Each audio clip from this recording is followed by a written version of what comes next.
오늘 제70주년 현충일 추념식이 열렸습니다. 이재명 대통령이 취임 후에 첫 국가기념일 행사에 참석한 건데요. 바로 화면으로 만나보시겠습니다. 대통령네분께서 입장하고 계십니다. 모두 자리에서 일어나 주시길 바랍니다.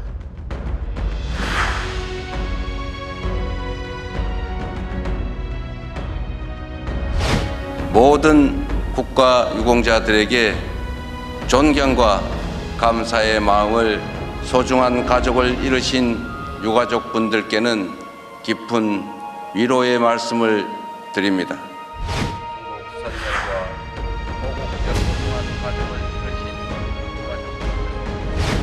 지금 우리가 누리는 자유와 평화, 풍요와 번영이 어디에서부터 비롯되었는지 잊지 말아야 합니다. 전쟁 걱정 없는 평화로운 나라, 든든한 평화 위에 민주주의와 번영이 꽃피는 나라. 소방관, 범죄 현장에서 발로 뛰는 경찰관들의 헌신 덕분에 이재명 대통령 오늘 현충일 추념사를 분석해 보면 북한에 대한 언급은 없었고 독립운동과 보훈에 방점을 더 두었습니다. 들어보시죠.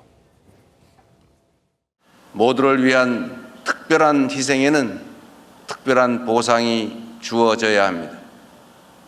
독립운동하면 3대가 망하고 친일하면 3대가 흥한다는 말은 이제 영원히 사라져야 합니다.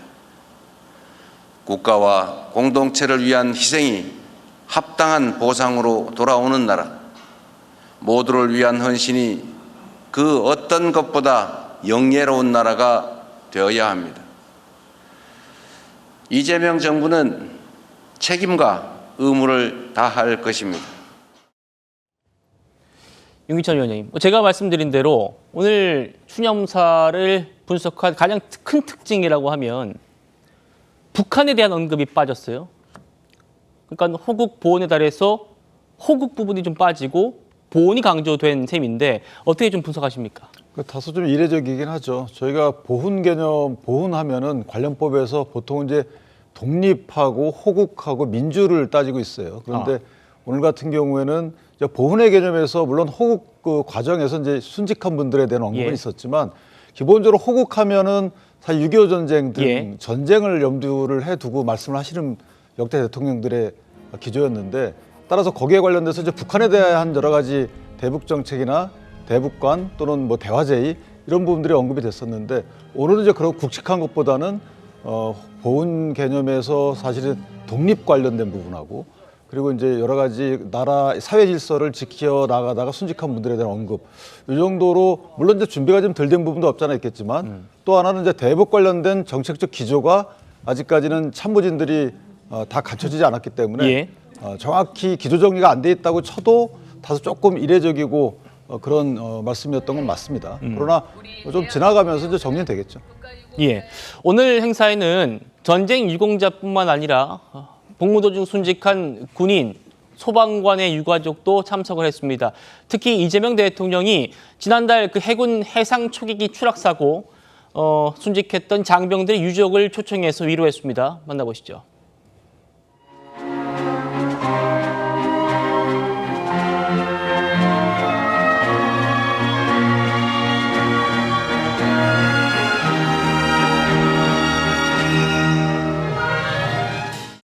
특별히 오늘 이 자리에는 해군 해상 초계기 순직자이신 박진우 중령과 이태훈 소령, 윤동규 상사와 강신원 상사의 유가족분들과 화마에 맞서 국민의 생명을 지키다 순직하신 임성철 소방장의 유가족분들이 함께하고 계십니다. 이 자리를 빌려 깊은 애도와 위로를 표합니다. 우리 국민께서는 고인들의 헌신을 뚜렷이 기억할 것입니다.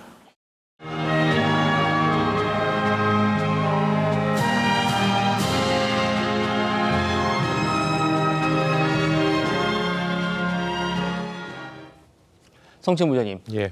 오늘 이재명 대통령이 박진우 중령, 이태훈 소령, 윤동규 상사, 강신원 산사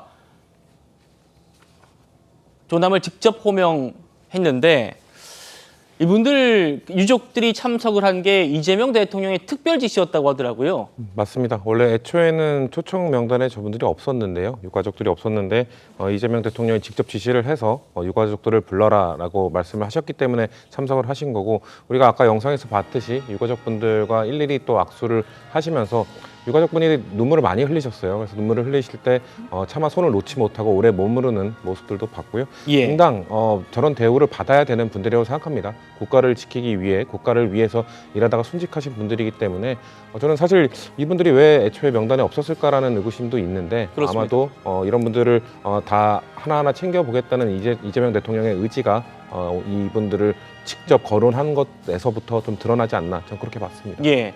김혜경 여사 역시 추념식 도중에 여러 차례 눈물을 닦았는데요. 지금 보시는 장면입니다. 대통령실 대변인 브리핑 들어보시죠. 특별 초청자는 당초 보훈부 초청 명단에는 없었으나 이재명 대통령의 특별 지시로 모셨습니다. 어렵게 모신 유가족들에게 이재명 대통령은 정중하게 애도의 마음을 전했습니다. 특히 고 박진우 중령의 어린 자녀와 배우자에게 오래 머물며 위로의 마음을 전했고, 함께 참석하신 김혜경 여사는 해맑게 장난감을 가지고 노는 고 박진우 중령의 3살박이 아들의 해맑음에 눈물을 흘리며 안타까워했습니다. 참석자가 이재명 대통령에게 삭감된 광복회 예산에 대한 안타까움을 토로하자 이재명 대통령은 빠른 원상복구 조치를 당부했습니다. 김혜경 여사가 눈물을 닦는 모습이 여러 차례 지금 방송사 카메라에 포착됐는데, 솔전 변호사님, 네. 고 박진우 중령의 어린 자녀들이 장난감 들고 행사장 참석한 것 참 우리 국민들 모두 안타까워했는데, 그 모습 보고 이제 김혜경 여사가 눈물을 흘렸다는 겁니다. 네.